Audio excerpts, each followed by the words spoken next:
Baik teman-teman, selamat datang kembali. Pada kesempatan kali ini saya akan membahas rekomendasi saham atau analisa saham untuk besok tanggal 21 April 2022. Jadi seperti biasanya saya akan bahas totalnya ada 16 saham. Untuk bagian pertama saya akan bahas 8 saham, nanti bersambung ke bagian kedua saya akan bahas 8 saham yang lainnya. Nanti linknya ada di video deskripsi di bawah ini ya. Jadi misalnya kalau saya bicaranya terlalu cepat ya, Anda bisa setting playback videonya ke 0,75 kali supaya diperlambat ya. Jadi saya mulai langsung dengan BBRI. Jadi BBRI hari ini kenaikannya luar biasa ya, seperti itu ya. Dan juga beberapa bank yang lainnya. Jadi kalau kita perhatikan di sini, saya fokusnya di pergerakan harganya. Jadi bukan di beritanya. Jadi sebenarnya untuk BBRI ini sudah saya bahas di analisa saham mingguan ya, beberapa bank besar ya. Saya sudah sebutkan khususnya untuk BBRI, saya sudah sebutkan selama dia bertahan di atasnya 4460 dia masih cukup bagus. Jadi pilihannya yang belum punya buy on weakness, kalau dia koreksi di bawah 4460 kalau berhasil rebound kita buy ya, atau di area 4280. Atau kalau misalnya nggak dikasih, kita bisa buy high sell higher ya, seperti itu ya. Jadi pada dasarnya kalau dia berhasil naik ke atas 4750 silakan buy, naik ke atas 4800 tambah lagi ya. Jadi yang ikutin saya harusnya sudah pasang automatic order buy, sudah buy ya kalau misalnya masih berminat ke trading di BBRI ya. Jadi setiap kelipatan Rp50 atau Rp100 boleh tambah lagi atau average up. Nah kalau kita perhatikan posisi sekarang untuk besok bagaimana Pak Sunar lah. Kalau kita perhatikan di sini swing high di sini ada di 4860 ya. Jadi memang penutupannya di bawah 4860. Jadi yang belum punya kalau misalnya masih mau trading di BBRI ya pilihannya ada dua, tetap sama ya, buy on weakness di area 4460 dan 4280 ya. Kalau dia turun kita belinya kalau dia sudah berhasil rebound atau mantul baru kita buy. Kalau dia belum berhasil rebound ya kita jangan buy.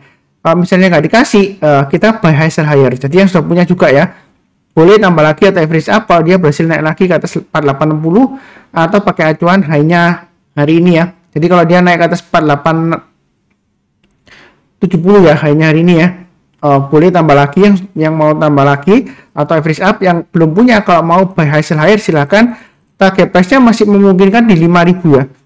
Jadi untuk BBRI ini masih cukup bagus. Memang dia konsolidasi atau sideways-nya lumayan lebar ya, di area 4.550 sampai dengan area 4.860.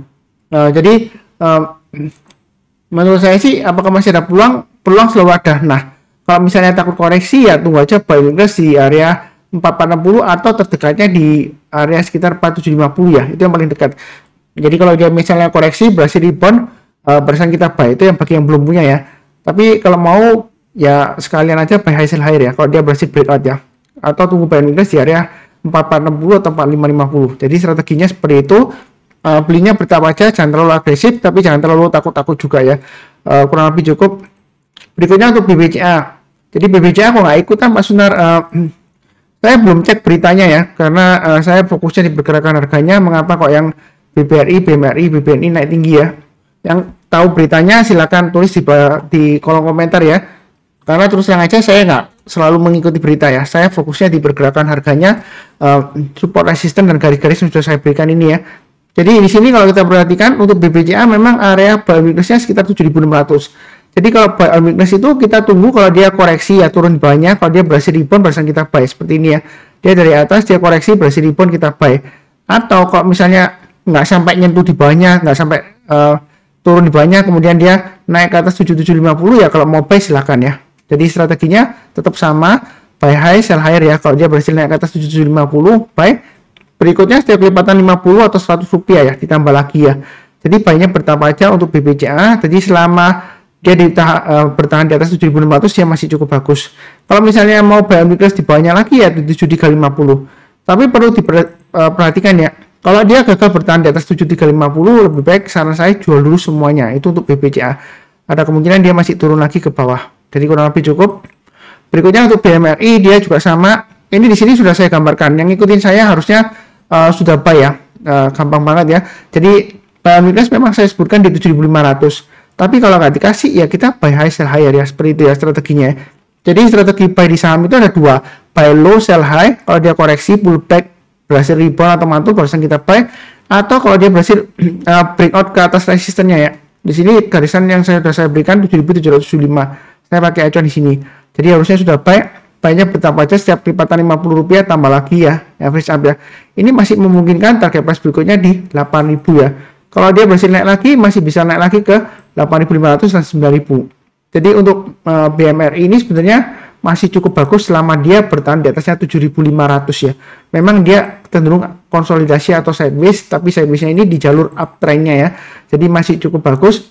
Belinya bertahap aja, jangan terlalu agresif, tapi jangan terlalu takut-takut. Kalau naik tambah lagi, tapi kalau turun jangan terlalu maksudnya saya kalau turun dia jangan terlalu serakah terus tambah lagi average down, enggak ya. Jadi kalau turun lebih baik pasang trailing stop loss. Tapi kalau naik kita tambah lagi atau average up. Nah, kalau tambah lagi terus, Pak Sunar kapan take profitnya? Take profitnya kalau misalnya dia sudah berhasil breakout ke atas 8.000 ya kita boleh tambah lagi ya. Berikutnya setiap kelipatan Rp50 atau Rp100 kalau dia breakout tambah lagi. Nah, kalau dia gagal ya disitulah kita pasang trailing stopnya untuk take profitnya ya. Seperti itu ya kurang lebih ya. Karena kecenderungannya di sini masih cukup bagus walaupun sideways atau konsolidasi di jalur uptrendnya untuk BMRI. Oke, berikutnya untuk BBNI. Yang ngikutin saya dari awal ya, ini target price 9.000 sudah saya berikan, sudah tercapai hari ini. Nah, apakah take profit Pak Sunar ya? Menurut saya sih uptrendnya masih bagus. Kalau dia breakout, di sini kalau yang sudah punya, jangan lupa pasang trailing stopnya. Pasangnya di mana Pak Sunar? Ini kalau kita lihat kan mundur jauh ke belakang, nggak kelihatan. Jadi kalau nggak kelihatan seperti ini, kalau mau pasang trailing stop, boleh menggunakan chart hourly di sini ya. Saya pakai hourly di sini 8825. Jadi yang sudah punya pasang trailing stopnya di 8825 ya, yang paling dekat ya. Kemudian berikutnya lagi di 8450. Memang sebelumnya saya sudah sebutkan kalau mau buy on weakness tunggu di area 7950 ya. Artinya kalau dia koreksi berhasil rebound dia kita boleh buy. Nah, tapi masalahnya kalau buy on weakness nggak dikasih ya kita buy high sell higher ya, seperti itu ya. Jadi di sini saya sudah sebutkan kalau dia naik lagi ke atas 8450 boleh buy ya, atau breakout ke atas high-nya di sini 8575 ya. Tapi saya nggak gambarkan garisnya karena saya gambarkan garisnya agak lebar ya. Kalau terlalu dekat nanti nggak kebaca. Jadi saya sudah sebutkan setiap kelipatan Rp50 atau Rp100 boleh tambah lagi atau average up. Nah, posisinya di sini yang belum punya kalau mau buy high sell higher ya, boleh aja kalau dia berhasil naik ke atas 9.025 tambah lagi atau average up ya. Masih ada targetnya di 10.000. Buy-nya bertahap aja, nanti setiap kelipatan Rp50 atau Rp100 kita boleh tambah lagi atau average up ya. Jadi pasang aja automatic order buy, kalau dia naik kita tambah lagi atau average up ya. Kurang lebih seperti itu. Kalau misalnya tunggu buy on weakness ya tunggu aja di area 7950, kemudian berikutnya saya naikkan di 8450 ya. Kenapa saya naikkan? Karena dia berhasil breakout lagi high ya hari ini ya. Maka kalau mau tunggu buy on weakness, kalau nggak berani buy sekarang ya tunggu aja kalau dia koreksi di bawah 8450, kita belinya kalau dia sudah berhasil breakout atau rebound naik ke atas 8450 kita buy. Buy-nya bertahap aja. Sejauh ini uptrendnya MA20 masih mengarah ke atas, masih cukup bagus ya uptrendnya. Kurang lebih seperti itu. Berikutnya untuk MBKA. Jadi kalau kita lihat di sini MBKA memang masih testing area resistance 5.700. Masih proses right issue setahu saya ya, belum selesai ya. Jadi sejauh ini uptrendnya masih cukup bagus. Menurut saya sih fokusnya di pergerakan harganya. Selama dia bertahan di atas 5.000, menurut saya sih masih ada harapan untuk breakout lagi ke atas 6.000 dengan targetnya di Fibonacci extension 161,8% di 6.300 ya. Jadi belinya bertahap aja, naik ke atas 5.700 yang belum punya, atau kalau yang mau buy high sell higher tambah lagi silakan. Naik ke atas 5.750 tambah lagi dan seterusnya ya. Jadi kelipatan Rp50 atau Rp100 boleh tambah lagi, istilahnya average up. Kalau misalnya takut ya tunggu aja buy on weakness di area 5.000 atau 4.750. Artinya kalau dia koreksi di bawah 5.000 atau misalnya kalau di sini nggak dikasih Pak Sunar, langsung dia setelah koreksi dia naik ke atas 5.225 ya, di sanalah kesempatan untuk buy on weakness. Buy-nya bertahap aja, jangan terlalu takut-takut tapi jangan terlalu agresif ya. Kalau naik kita tambah lagi average up, tapi kalau turun jangan di average down. Pasang trailing stopnya atau stop loss. Uptrendnya masih cukup bagus ya seperti itu ya. Jadi jangan terlalu takut, mudah-mudahan aja lancar. Apakah nggak ketinggian Pak Sunar? Saya sudah sebutkan berulang kali. Prinsip saya adalah berdasarkan analisa teknikal ya. Prinsip dasar teknikal adalah tren akan tetap terus berlanjut kecuali ada konfirmasi pembalikan arah. Dan di sini arahnya masih uptrend, jadi masih belum ada konfirmasi pembalikan arah entah itu sideways atau downtrend ya. Jadi masih cukup bagus. Menurut saya sih masih bisa naik lagi, bisa ya berdasarkan prinsip dasar dari analisa teknikal. Nah, apakah ketinggian atau tidak, apakah nanti belinya di pucuk Pak Sunar ya, terus terang aja ya. Kalau kita bicara mengenai pucuk atau puncak atau enggaknya ya, kita nggak akan pernah tahu kecuali kita sudah di atas kemudian turun barusan kita lihat ya, wah itu berarti puncaknya karena kita sudah turun dari atas ya. Terus terang aja seperti itu. Kalau dia uptrendnya sudah berakhir barusan kita tahu oh itu puncak di sana. Tapi kalau uptrendnya masih bagus ya dia masih bisa naik lagi ya. Kalau takut ketinggian misalnya Mas Sunar, saya takut nanti jangan-jangan turun drop gitu ya. Ya kalau takut ketinggian ya strateginya ada 3 ya. Pertama, belinya bertahap aja, kalau naik kita tambah lagi, atau tunggu koreksi atau pullback seperti ini ya, area buy weakness di 5000 atau 4750. Kalau dia berhasil rebound kita buy ya, buynya bertahap juga. Atau pilihan ketiga, pilih saham yang lainnya kalau misalnya masih takut ya. Sudah simple gitu aja ya. Oke, berikutnya untuk ISAT. Memang sebelumnya nggak saya bahas ya, karena kemarin saya nggak bikin analisa saham juga ya. Jadi hari ini dia naik lagi. Harusnya sih kalau kemarin saya bikin ya saya sudah bahas ISAT juga ya. Jadi kalau kita lihat di sini saya menggunakan Fibonacci retracement. Yang ingin belajar mengenai Fibonacci retracement ada videonya di video deskripsi bawah ini ya. Jadi kalau saya tarik garis-garisnya di sini kita perhatikan Fibonacci retracement 38,2% di 6260 dan 61,8% sudah tercapai ya, kurang lebih di area sekitar 7040-an di sini ya. Jadi kalau yang sudah punya, saran saya sih pasang aja trailing stopnya di area sini ya, 7025 ya.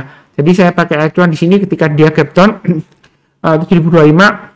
Yang sudah punya jangan lupa kalau turun di bawahnya 7025 lebih baik jual dulu, turun di bawahnya 6650 jual dulu semuanya. Nah kalau yang mau buy on weakness tunggu aja di area sekitar 6250-an di sini ya. Sekitar 6260 sampai 6275 ya. Ini yang buy on weakness. Artinya buy on weakness itu kalau dia koreksi berhasil rebound atau mantul barusan kita buy. Bukan berarti turun langsung kita buy, enggak ya. Kalau turun langsung buy itu namanya bukan buy on weakness, tapi namanya tangkap pisau jatuh karena dia sudah turun, Anda buy. Ya seperti itu ya. Atau kalau yang mau buy high sell higher silakan. Jadi kalau dia naik ke atas 7325 buy. Berikutnya setiap kelipatan Rp50 atau Rp100 boleh tambah lagi atau average up. Terus terang ada berita apa Pak Sunar untuk mengenai ISAT? Saya nggak tahu ya. Saya belum baca beritanya untuk ISAT. Jadi saya di sini fokusnya ke pergerakan harganya saja. Jadi nggak terlalu, menurut saya sih saya nggak terlalu optimis juga sih. Yang terakhir kalau nggak salah dia akan rencana untuk lunasi obligasi 1,5 triliun, nggak salah seperti itu ya. Jadi gali lubang tutup lubang seperti itu ya. Tapi saya nggak tahu ini beritanya karena apa. Tapi di sini saya fokusnya ke pergerakan harganya saja. Kalau yang mau buy high sell higher silakan, atau buy on weakness ya. Kalau yang sudah punya jangan lupa pasang trailing stop dan stop loss. Kalau yang takut ketinggian ya, karena sebelumnya ini Pak Sunar 3 hari ini dia volumenya naik tapi sebelumnya dia cenderung lesu ya, lebih baik pilih saham yang lainnya atau belinya bertahap aja atau tunggu di area buy on weakness ya. Kurang lebih seperti itu. Cukup ya. Berikutnya untuk emiten Bukalapak ya. Nah Bukalapak ini bagaimana Pak Sunar? Masih tetap sama ya. Semua saham yang barusan IPO ya di bawah 1 tahun apalagi di bawah 6 bulan. Kalau dia masih di bawahnya harga IPO-nya Bukalapak di 850, kecenderungan kalau untuk investasi itu masih resiko ya. Seperti itu ya. Apalagi untuk trading juga sama. Tetap sama, saya masih konsisten ya. Kalau mau buy paling cepat di 426 atau saran saya di 525 ke atas barusan kita buy. Memang Pak Sunar kalau buy sekarang kan enak Pak Sunar, murah. Iya kalau dia naik ya, kalau dia turun lagi ya langsung ARP. Ya saya nggak mendoakan misalnya ya. Ya Anda makin rugi. Kalaupun Anda mau nekat ya tunggulah kalau naik ke atas 394. Tapi menurut saya 426 aja ya, tetap sama ya. 426 ke atas paling cepat ya kalau mau buy. Atau lebih amannya tunggu di atas 525. Buynya bertahap aja, jangan terlalu takut. Maksudnya jangan terlalu agresif ya, baiknya bertahap seperti itu ya. Kalau naik tambah lagi, tapi kalau turun jangan di average down ya, pasang trailing stop dan stop loss seperti itu ya. Sebentar saya hitung di sini 3, 4, 5, 6, 7 ya, satu saham lagi ya. Berikutnya untuk Excel. Excel sebenarnya sudah saya bahas di rekomendasi saham sebelumnya. Jadi kalau kita perhatikan di sini garis-garisnya sudah saya berikan acuannya 3.200 ke atas sudah tercapai. Jadi sudah punya harusnya sudah pasang trailing stop di 3.200. Kalau belum pasang ya, kalau yang sudah punya pasang aja, jangan lupa ya pasang trailing stopnya atau stop lossnya di 3140 dan 3070. Yang mau buy on weakness sebenarnya ini sudah saya sebutkan sebelumnya ya, areanya mulai dari 2870 di sini ya kotaknya ya. Berarti di sini 3070 sama ini adalah acuan untuk buy on weaknessnya ya. Jadi saya masih tetap sama, ditunggu di area 2980 ya kalau yang mau buy on weakness, atau di area 3070. Artinya kalau dia koreksi di bawah 3070 atau di bawah 2980, kita belinya kalau dia berhasil rebound atau mantul ya. Kalau dia belum berhasil rebound atau belum berhasil mantul ya kita jangan buy dulu. Karena ada kecenderungan dia akan koreksi lagi, testing lagi di mana kita belum tahu pasti ya. Kalau mau buy high sell higher, breakout ke atas 3200 boleh buy. Belinya bertahap aja, jangan terlalu agresif. Naik ke atas Rp50 atau Rp100 tambah lagi atau average up. Nah kalau naik ke atas 3.300 saya sudah pernah gambarkan target berikutnya di 3.500. Itu untuk Excel ya. Apakah ada berita tertentu ya, terus terang aja saya nggak nggak fokus ke beritanya. Jadi silakan cek aja apakah ada aksi korporasi akuisisi atau penerbitan obligasi atau ini saham repo atau ada right issue dan sebagainya. Saya nggak tahu, silakan cek. Tapi saya di sini sudah fokusnya di pergerakan harganya, garis-garisnya sudah saya berikan. Tinggal pasang trailing stop dan stop loss. Jadi kurang lebih cukup ya. Yang barusan kenal channel Saham Profit, jangan lupa subscribe, like, nyalakan lonceng notifikasinya supaya nggak ketinggalan. Kemudian jangan lupa bantu like. Kemudian kalau Anda memang mau membantu perkembangan channel Saham Profit, jangan lupa untuk kenalkan kepada teman atau saudara seperti itu ya. Dan juga satu hal lagi yang menarik ya, kalau saya lihat ya akhir-akhir ini memang impression saya kebanyakan rata-rata YouTube videonya lumayan naik ya seperti itu karena longer watch time ya. Jadi kalau Anda nonton videonya, kalau bisa sih dari awal sampai akhir ya, kalau Anda mau bantu support channelnya, karena kalau Anda nontonnya full dari awal sampai akhir itu membantu menaikkan watch time-nya, average-nya ya. Kalau average-nya naik ya kecenderungan sih sahamnya lebih direkomendasikan, maksud saya videonya lebih direkomendasikan oleh YouTube ya. Jadi banyak yang nonton, mudah-mudahan banyak yang beli. Kalau banyak yang beli, mudah-mudahan harganya naik ya, kita profit bersama ya, seperti itu ya. Ya kurang lebih seperti itu. Seperti biasanya saya doakan selalu semuanya selalu sehat, damai dan sejahtera selalu. Amin. Terima kasih. Sekian, jangan lupa bersambung ke bagian kedua ya. Linknya ada di video deskripsi di bawah.